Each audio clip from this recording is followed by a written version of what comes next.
ਇੱਥੇ ਸੰਸਕਾਰ ਤੇ ਕੋਈ ਨਹੀਂ ਹੈ, ਕੋਈ 15 ਕਦੇ 10 ਹੈ, ਕਦੇ 20 ਹੈ, ਕਦੇ ਕੋਈ ਨਹੀਂ ਹੈਗਾ।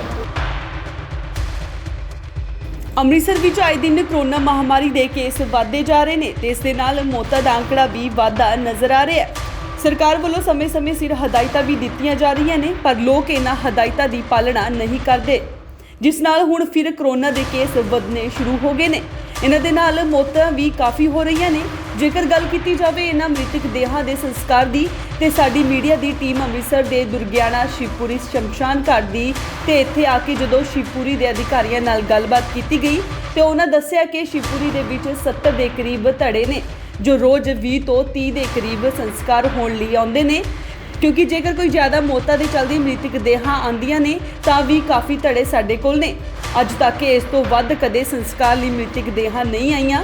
ਕਰੋਨਾ ਦੀਆਂ ਮੌਤਾਂ ਦੇ ਚੱਲਦੇ ਰੋਜ਼ ਦੀਆਂ 4 ਤੋਂ 5 ਮ੍ਰਿਤਕ ਦੇਹਾਂ ਇੱਥੇ ਆਉਂਦੀਆਂ ਨੇ ਤੇ ਦੁਰਗਿਆਣਾ ਕਮੇਟੀ ਵੱਲੋਂ ਬਾਲਣ ਦਾ ਪੂਰਾ ਇੰਤਜ਼ਾਮ ਕੀਤਾ ਹੁੰਦਾ ਹੈ, ਕਿਉਂਕਿ ਸੰਸਕਾਰ ਤੋਂ ਬਾਅਦ ਚੌਥੇ ਵਾਲੇ ਦਿਨ ਲੋਕ ਫੁੱਲ ਚੁੱਕ ਲੈਂਦੇ ਨੇ ਤੇ ਉਹ ਧੜੀਆਂ ਵੀ ਖਾਲੀ ਹੋ ਜਾਂਦੀਆਂ ਨੇ।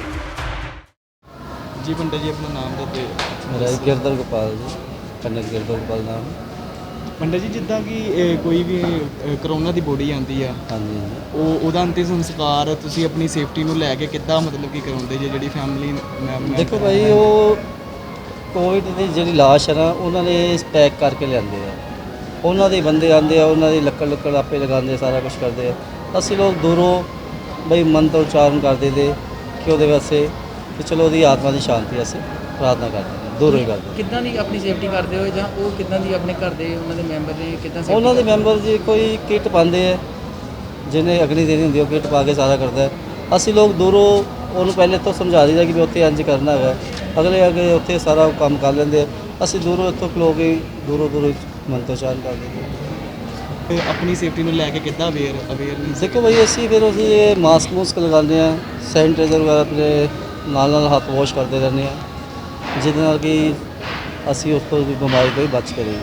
ਇੱਥੇ ਕਿੰਨੀਆਂ ਕੁ ਡੈੱਡ ਬੋਡੀਆਂ ਆ ਜਾਂਦੀਆਂ ਪੰਡਿਤ ਜੀ? ਇੱਥੇ ਕਿੰਨੇ ਕੁ ਰੋਜ਼ ਦੇ ਸੰਸਕਾਰ ਹੋ ਜਾਂਦੇ ਨੇ? ਇੱਥੇ ਕਿੰਨੀ ਕੁ ਪ੍ਰਬੰਧਿਤ ਜਗ੍ਹਾ ਹੈਗੀ ਹੈ? ਦੇਖੋ ਇੱਥੇ ਸੰਸਕਾਰ ਤੇ ਕੋਈ ਨਹੀਂ ਹੈ, ਕੋਈ 15 ਕਦੇ 10 ਹੈ, ਕਦੇ 20 ਹੈ, ਕਦੇ ਕੋਈ ਨਹੀਂ ਹੈਗਾ।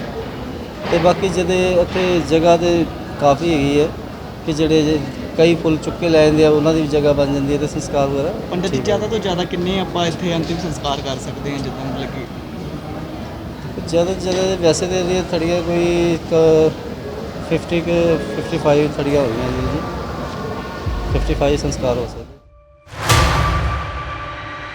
ਅੰਮ੍ਰਿਤਸਰ ਤੋਂ ਹਰਜੀਤ ਗਰੇਵਾਲ, ਇੰਡੋਜ਼ ਟੀਵੀ, ਆਸਟ੍ਰੇਲੀਆ।